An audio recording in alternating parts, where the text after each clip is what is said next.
नमस्कार। स्वागत है आपका आपके अपने YouTube चैनल गणेश क्लास में।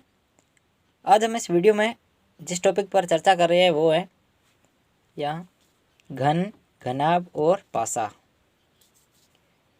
घन, घनाभ और पासा, क्यूब, क्यूबिड एंड डाइस। तो ये BSTC जो वर्तमान में प्री डीलेड और PTT एग्ज़ाम के लिए एक इम्पोर्टेंट टॉपिक है।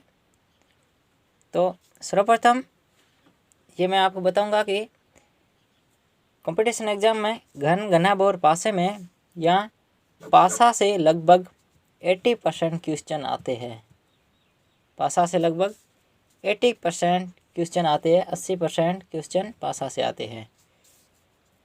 तो इसमें हम जो मुख्य बात है वो करेंगे पासा की, जिसको इंग्लिश में कहते हैं डाइस।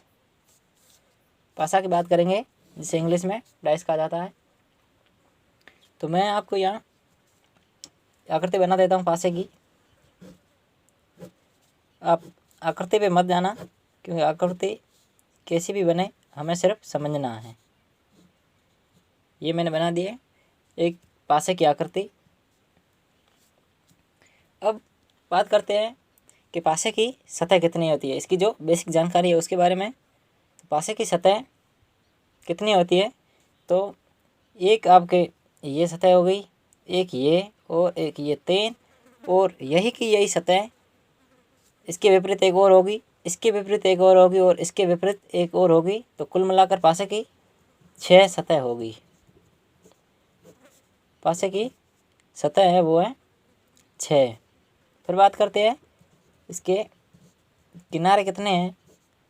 तो प्रत्येक सतह के 2 किनारे होते हैं। तो कुल मिलाकर एक पासे के 12 किनारे हुए। अब बात करते हैं इसके कॉर्नर यानी कि कोने कितने हैं। तो पासे के 8 कोने होते हैं, 8 कोने होते हैं। अब बात करते हैं कि ये पासा है जो वो होता क्या है। पासा क्या होता है, तो पासा एक त्रिविमीय आकृति होता है। पासा एक त्रिविमीय आकृति होता है और पासे पर 1 से 6 तक अंक लिखे जाते हैं। पासे पर 1 से 6 तक अंक लिखे जाते हैं। अब हम पासे को थोड़ा दीर्घ से पढ़ेंगे। यहाँ हम लिख देते हैं पासा। इसके कितने रूप होते हैं पासे के वो हम यहाँ आपको बताएंगे। एक है मानक पासा। मानक पासा और इसको इंग्लिश में कहते हैं स्टैंडर्ड डाइस। Standard dice. और दूसरा है सामान्य पासा। सामान्य पासा इसको कहते हैं general dice. Standard dice and general dice. तो अब बात करेंगे कि ये मानक पासा ये क्या होता है, स्टैंडर्ड डाइस क्या होता है। इसमें इस पासे में ऊपरी 3 अंक, पासे पर 6 अंक लिखे जाते हैं। और हमें ये मैं पासा बना देता हूँ।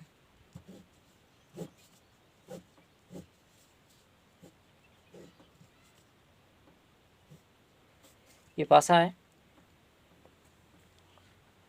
इसमें अंक लिख देते हैं 1, 2 और 3। अब मानक पासा की बात करें तो ऊपरी 3 अंकों में से किन्हीं 2 अंकों का योग 7 नहीं होता है। तो यहाँ 1 + 2 यानी कि 3 और 1 + 3 4, 3 + 2 5 होता है। यहाँ किन्हीं 2 अंकों का योग 7 नहीं हो रहा है तथा विपरीत अंकों का योग 7 होता है। इस पासे में जो ऊपर में अंकित योग है उनका योग 7 नहीं होता है, परंतु एक खास बात है, विपरीत अंकों का योग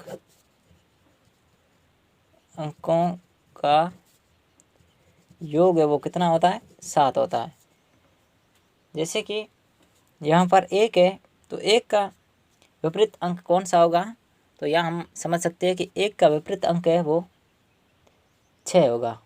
1 का विपरीत अंक है वो 6 होगा, क्योंकि विपरीत अंकों का योग 7 होता है मानक पासे में। तो यहाँ हम क्वेश्चन बना लेते हैं। 2 के विपरीत, ये 2 है, 2 के विपरीत अंक कौन सा होगा। यहाँ क्वेश्चन बन गया है 2 के विपरीत अंक कौन सा होगा।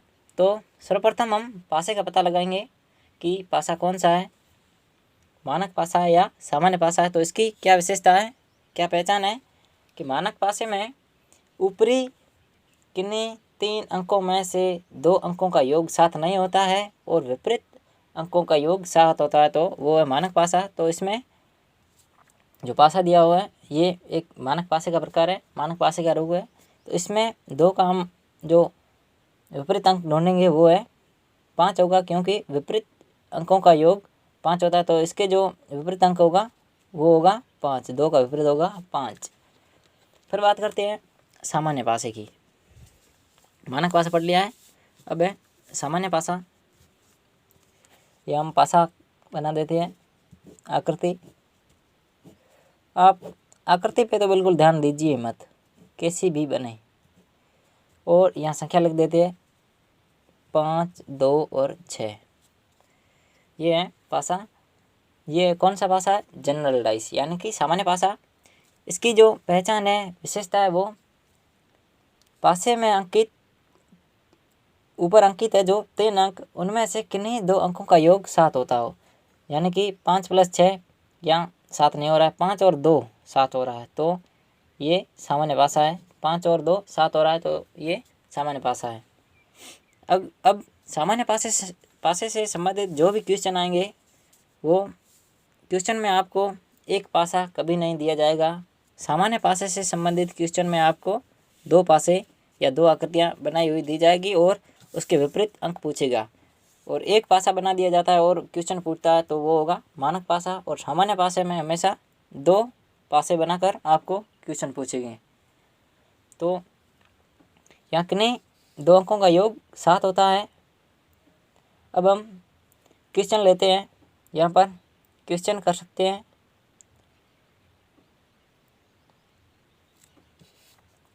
एक ये पासा बना दिया है और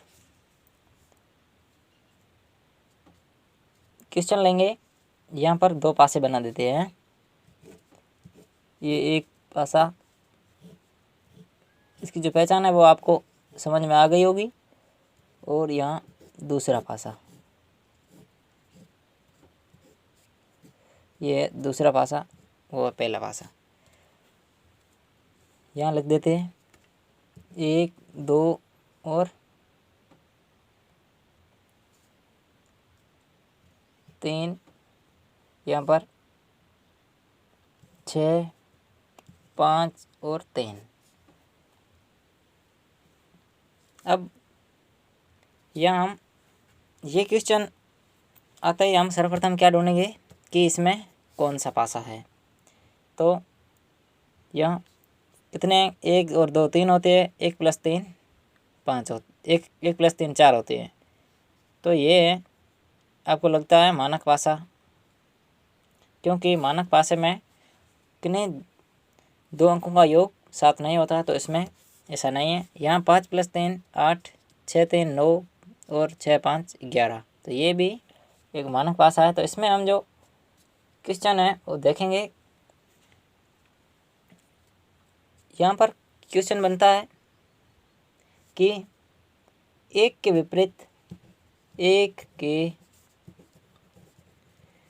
विपरीत कौन सा अंक होगा। अब आप यहाँ समझिए, 1 के विपरीत कौन सा अंक होगा। तो यहाँ इन दोनों पासों में कॉमन क्या है, इन दोनों पासों में कौन सा अंक कॉमन है। ये है पासा नंबर 1 और ये है पासा 2। इन दोनों पासों में कॉमन क्या है, तो वो है 1 में भी ये 3 कॉमन है और पासा नंबर 2 में भी 3 कॉमन है।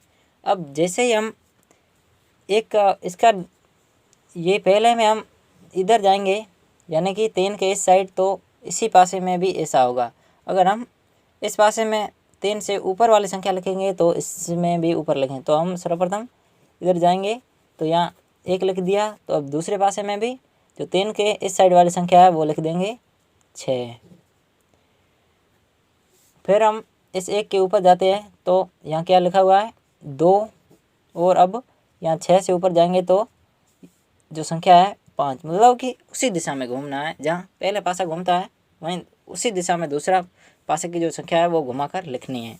तो यहाँ योग हो रहा है, देखते हैं 2 और 5 7 हो रहा है, 1 और 6 7 हो रहा है, यहाँ 3 और 3 6 हो रहा है। तो यानी इन दोनों का 7 7 हो रहा है। तो यहाँ जो 3 और 3 का 3 की जगह यहाँ आएगा 4, ये 3 नहीं है 4 आएगा। अब जो 3 का विपरीत अंक है वो होगा 4, तो इनका भी योग 7 और 1 का जो विपरीत अंक होगा 6, 2 का विपरीत अंक होगा 5। ऐसे क्वेश्चन आएंगे पेपर में, BSTC या PTT में। अब बात करते हैं, ये तो होगी संख्या। अब अक्षरों से जो इंग्लिश वर्णमाला है उन अक्षरों से संबंधित भी क्वेश्चन आएंगे, तो हम उनको हैंडल कैसे करें, उनका आंसर कैसे दें। तो यहाँ हम पासे बना देते हैं, ये मैं पासे की आकृति बना देता हूँ। समझ में तो आपको आ रहा होगा, अगर समझ में नहीं आए तो वीडियो को 1-2 बार फिर से देखें, समझने के बाद ही आगे बढ़ें। ये पासा मैंने बना दिया है, जैसी भी आकृति बने आकृति बना दी है। क्या है, जल्दबाजी में आकृति ठीक नहीं बन पाती है। हमें समझना है, हमारा आकृति से कुछ लेना देना नहीं है। आपको पेपर में आकृति दी हुई मिलेगी, तो यहाँ लिख देते A, यहाँ लिख देते T, यहाँ लिख देते S इंग्लिश वर्णमाला के अक्षर, और यहाँ लिख देते हैं M, यहाँ लिख देते हैं T और यहाँ लिख देते हैं K। ये पासा नंबर 1 और पासा नंबर 2। अब यहाँ बात करेंगे कि K के विपरीत क्या आएगा। K के विपरीत क्या आएगा, K के विपरीत क्या आएगा। तो अब यहाँ देखें, दोनों पासों में कॉमन चीज़ क्या है, पासा नंबर 1 और पासा नंबर 2। दोनों पासों में कॉमन क्या है, तो इस पासे में भी ये T कॉमन है और इसमें भी ये T कॉमन है। तो यहाँ हम T ले ले, वही की वही प्रक्रिया जो ऊपर हमने संख्या में बताई थी, वही की वही प्रक्रिया है, और उसमें भी T ले लेंगे। अब T के हम नीचे की साइड बढ़ेंगे, तो यहाँ सॉरी ये पासा नंबर पहला में T है, तो उसके नीचे बढ़ेंगे तो इसमें भी नीचे ही बढ़ना होगा। ऐसे घुमाएंगे तो इसमें भी ऐसे घुमाएंगे, जैसी दिशा है प्रथम पासे की उसी अक्षर को उसी दिशा में घुमाना है द्वितीय पासे में। तो यहाँ T का हम नीचे से घुमाते हैं, तो यहाँ पहले पासे में S, तो इसी T में यहाँ नीचे से घुमाएंगे तो यहाँ होगा K। अब फिर S से सीधा इस साइड में घुमाएंगे तो यहाँ A, तो दूसरे पासे में भी K से सीधा इस साइड घुमाएंगे तो यहाँ होगा M। अब हमने जो क्वेश्चन किया था वो क्या था, K के विपरीत कौन सा अंक है या कौन सी संख्या है, तो ये क्वेश्चन आएगा। तो यहाँ K के विपरीत है वो आपको पता चल गया होगा। K के विपरीत यहाँ S है, K के विपरीत कौन सी संख्या है, S है। तो ऐसे आते हैं कंपटीशन एग्ज़ाम में, जो जैसे BSTC PTT, उनमें क्वेश्चन ऐसे आते हैं, और आपको पासे की आकृति दी होगी, आपको वो हल करने हैं। तो वीडियो कैसा लगा आप हमें कमेंट में ज़रूर बताएं। उम्मीद करता हूँ वीडियो आपको अच्छी तरह से समझ में आ गया होगा। अगर फिर भी समझ में नहीं आए तो आप हमें कमेंट करके बताएं, और वीडियो को दोबारा देखें अगर समझ में नहीं आया हो तो, क्योंकि इतने कम समय में शायद ही कोई ऐसा वीडियो समझ पाए, यानी कि हमने समय कम लिया है और समझाया ज़्यादा है। तो वीडियो को लाइक, चैनल को सब्सक्राइब और बेल आइकन को ज़रूर दबाएं। वीडियो कैसा लगा ये कमेंट में हमें ज़रूर बताएं।